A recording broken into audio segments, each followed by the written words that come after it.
Hello student, कैसे हैं आप। नेक्सस एजुकेशन पॉइंट में आपका स्वागत है। हम हाजिर एक नई वीडियो के साथ। आज हम बात करेंगे MPS 001 राजनीतिक सिद्धांत इग्नू यूनिवर्सिटी। टॉपिक है फांसीवाद की अवधारणा। तो फांसीवाद की अवधारणा आपके एग्जाम में मोस्ट वेरी इंपॉर्टेंट क्वेश्चन है। फांसीवाद की अवधारणा को स्पष्ट करने से पहले प्लीज़ आप हमारे चैनल को सब्सक्राइब करें, क्योंकि आपका एक सब्सक्राइब हमारे को बहुत खुशी देता है। आपके लिए बड़ी मेहनत से हम वीडियो तैयार करते हैं, तो आपका एक सब्सक्राइब हमारी वीडियो के लिए बनता है। तो प्लीज़ हमारे चैनल को सब्सक्राइब करें, लाइक करें, कमेंट शेयर करना ना भूलें। चलिए शुरू करते हैं। फांसीवाद किसे कहते हैं? तो बच्चों, फांसीवाद को अंग्रेजी भाषा में फैसिज्म कहते हैं, जो लैटिन भाषा के शब्द फेसियो से बना है, जिसका अर्थ होता है लकड़ियों का बंडल और कुल्हाड़ी। तो फांसीवादी जो विचारधारा थी वो इटली से जन्मी, और इटली यानी फांसीवादी विचारधारा का जो उदय करा वो मुसोलिनी के द्वारा प्रथम विश्व युद्ध के बाद करा गया। तो फांसीवाद को हम फैसिज्म कहते हैं, जो लैटिन भाषा के शब्द फेशियो से बना, जिसका अर्थ होता है लकड़ी का बंडल और कुल्हाड़ी।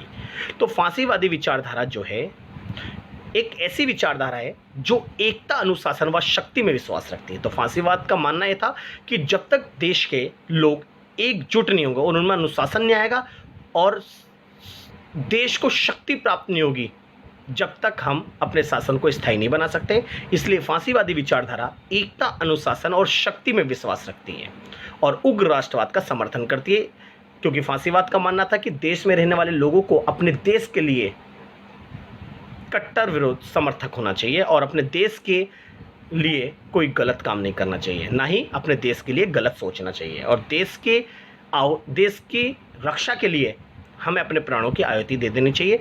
तो ऐसी जो फांसीवादी जो विचारधारा थी मुसोलिनी ने इटली में स्थापित करी। फलस्वरूप फांसीवाद एक व्यक्ति के शासन में विश्वास रखते। इनका मानना यह था कि पूरे देश को केवल एक व्यक्ति के शासन के द्वारा ही स्थायित्व बनाया जा सकता है। इसलिए प्रथम विश्व युद्ध के बाद जो मुसोलिनी थे वो इटली के शासक बने, और एक व्यक्ति का शासन इतना शक्तिशाली था कि उसने पूरे देश को अपने नेतृत्व में चलाया और एक शक्ति प्रदान करी, और द्वितीय विश्व युद्ध में मित्र राष्ट्रों के खिलाफ लड़े और ध्रुवीय राष्ट्रों का इन्होंने साथ दिया। फलस्वरूप फांसीवाद एक व्यक्ति के शासन में विश्वास रखते थे और इसके सदस्य काली कमीज पहनते थे। इस विचारधारा का प्रतिपादन प्रथम विश्व युद्ध के बाद 1919 में इटली के बेनितो मुसोलिनी ने की। फांसीवाद का जन्म प्रथम विश्व युद्ध के बाद विभिन्न घटनाओं के कारण हुआ। जब प्रथम विश्व युद्ध में जो इटली का इतना अपमान हुआ और इटली के ऊपर भी हट जाने की राशि भरी गई वर्साई की संधि की, तो इटली का जो स्थिति थी बहुत ही ज़्यादा निम्न हो गई।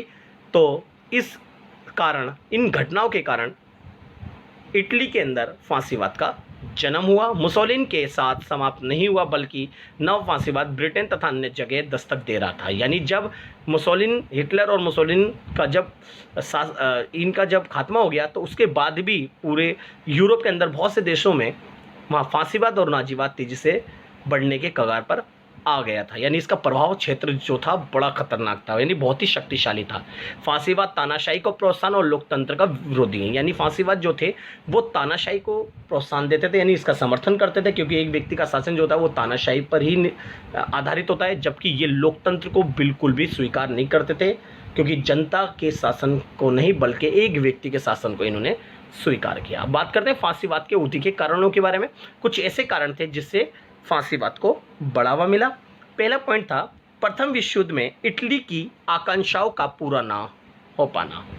तो इसके अंतर्गत अगर हम बात करें, प्रथम विश्व युद्ध के उपरांत इटली को कोई लाभ नहीं हुआ।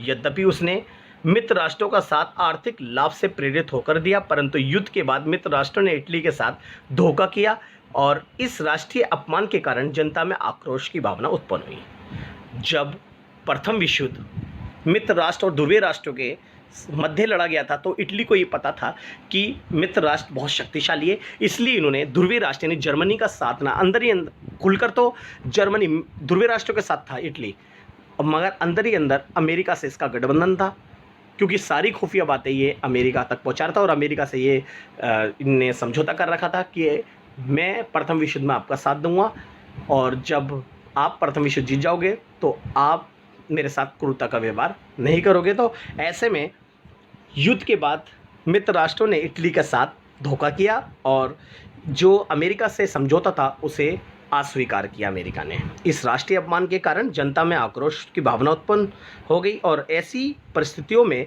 बेनितो मुसोलिनी इटली के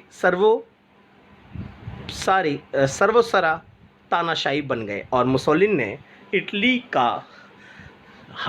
की भागदौड़ संभाली और इटली के शासक बने और इटली को इस अपमान का बदला लेने के लिए एक शक्ति के रूप में फिर प्रकट किया और इन्होंने इटली को एक शक्तिशाली राष्ट्र बनाया और लोगों में उग्र राष्ट्रवाद की भावना उजागर की।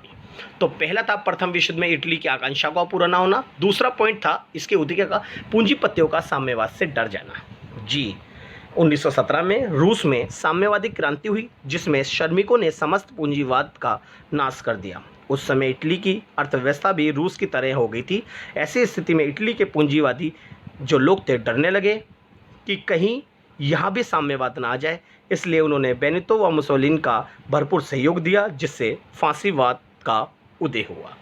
नेक्स्ट है कमजोर लोकतांत्रिक सरकार।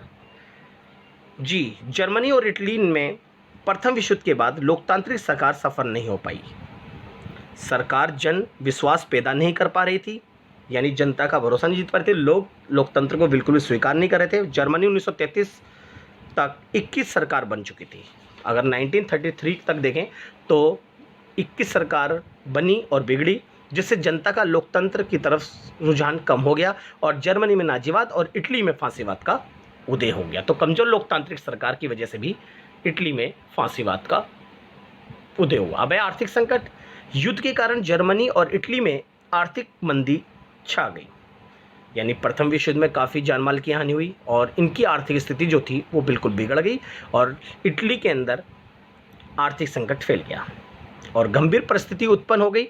इस गंभीर परिस्थितियों मुसोलिनी ने अपने प्रति जनता में आक्रमण पैदा किया जिसके कारण जनता ने नेता का भरपूर सहयोग किया और इस कारण इन देश में यानी इटली में फांसीवाद का उदय हो गया। तो आर्थिक संकट के कारण जनता ने मुसोलिनी को शासक बनाया।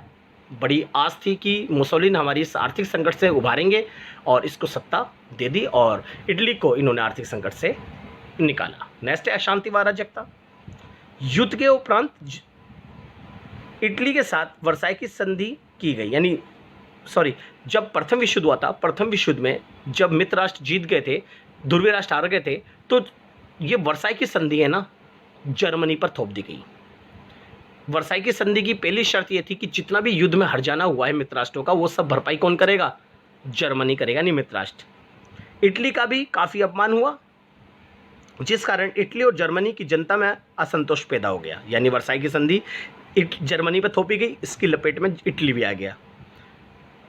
अब यहाँ की जनता मित्र राष्ट्रों से हुए अपमान का बदला लेना चाहती थी जिस कारण देश में अशांति तथा अराजकता का माहौल पैदा हो गया। इन परिस्थितियों का लाभ उठाकर हिटलर यानी जर्मनी में हिटलर ने और इटली में मुसोलिनी ने अपनी तानाशाही स्थापित कर ली। इस तरह से इटली में तानाशाही यानी फांसीवाद का उदय हुआ और जबकि जर्मनी में नाजीवाद का उदय हुआ। अब बात करते हैं फांसीवाद के मूल सिद्धांतों के बारे में, यानी इसकी विशेषता क्या थी। पहली बात तो मैंने आपको बताया, फांसीवाद जो है एक दल के नेता में विश्वास रखते हैं। इनका मानना था कि एक ही व्यक्ति है जो देश को शक्तिशाली बना सकता है, इसलिए उन्होंने एक व्यक्ति के शासन में मुसोलिनी के शासन को स्वीकार किया और मुसोलिनी से ये आस की गई कि यही हमारे को अशांति व आर्थिक संकट से उभार सकता है। इसलिए फांसीवाद का पहला सिद्धांत या विशेषता जो है वो एक दल के नेता में विश्वास रखते हैं। दूसरा, उग्र राष्ट्रवाद का समर्थन करते थे। इनका मानना था कि देश के लोगों को उग्र राष्ट्रवाद की भावना पैदा करनी चाहिए। फांसीवाद विचारक उग्र राष्ट्रवाद के कट्टर समर्थक थे। उनका मानना था कि प्रत्येक व्यक्ति का एकमात्र उद्देश्य अपने देश का कल्याण करना होना चाहिए, जिसके लिए वे साम्राज्यवादी नीति के अपनाने के पक्ष में थे। नेक्स्ट है राज्य के साध्य रूप के समर्थक। तो फांसीवादी जो थे राज्य के साध्य के रूप का समर्थन करते थे। उनके अनुसार राज्य का कार्यक्षेत्र अत्यंत विस्तृत व व्यापक होना चाहिए और राज्य सर्वशक्तिशाली संपन्न होना चाहिए, यानी इन्होंने राज्य को साध्य रूप माना और जबकि व्यक्ति को साधन। अगर व्यक्ति के अधिकारों को राज्य के लिए छीना जा सकता है तो राज्य को ये अधिक से अधिक स्वतंत्रता और शक्ति देना चाहते थे, यानी व्यक्तियों की तुलना में। जब हम राज्य को बहुत सारी शक्तियाँ और बहुत सारे राज्यों को सारे कार्य सौंपना चाहते हैं और राज्य को एक ऐसी असीम शक्ति प्रदान करते हैं कि राज्य की अड़चन में अगर व्यक्ति की स्वतंत्रता आती है तो व्यक्ति की स्वतंत्रता छिन जाएगी, यानी व्यक्ति की तुलना में राज्य को ज़्यादा इंपॉर्टेंस देना ही राज्य का साध्य रूप कहलाता है। तो ये राज्य के सर्वशक्तिशाली संपन्न होना चाहिए। फांसीवादियों के अनुसार राज्य व्यक्ति का विस्तृत रूप होना चाहिए और राज्य के विकास में व्यक्तियों का विकास निहित होना चाहिए। तो इसलिए इन्होंने राज्य को इंपॉर्टेंस माना और राज्य को असीम शक्ति अर्जित करने का समर्थन किया। अब बातें अधिकार व स्वतंत्रता सीमित होनी चाहिए, यानी इन्होंने क्या काम करा, फांसीवादी विचारक जो थे इनका मानना था कि राज्य सर्वाधिक शक्तिशाली है और संपूर्ण अधिकार स्वतंत्रता राज्य के चरणों में रख देना चाहिए, यानी राज्य होना चाहिए और प्रत्येक व्यक्ति को राज्य का विरोध नहीं करना चाहिए, क्योंकि राज्य के विकास में व्यक्ति का विकास निहित है। यानी इन्हें सारे स्वतंत्रता और अधिकार किसको देने की बात की, राज्य को, और व्यक्ति को सारे अपने अधिकार स्वतंत्रता राज्य के लिए त्याग देने चाहिए। इसलिए शक्ति को कम स्वतंत्रता देनी चाहिए, यानी व्यक्तियों को कम स्वतंत्रता देनी चाहिए। व्यक्ति को केवल उतने ही अधिकार व स्वतंत्रता देनी चाहिए कि वे राज्य का विरोध ना कर पाए। फिर है बुद्धिवाद का विरोध। जी, फांसीवाद जो थे बुद्धिवाद का विरोध करते हैं।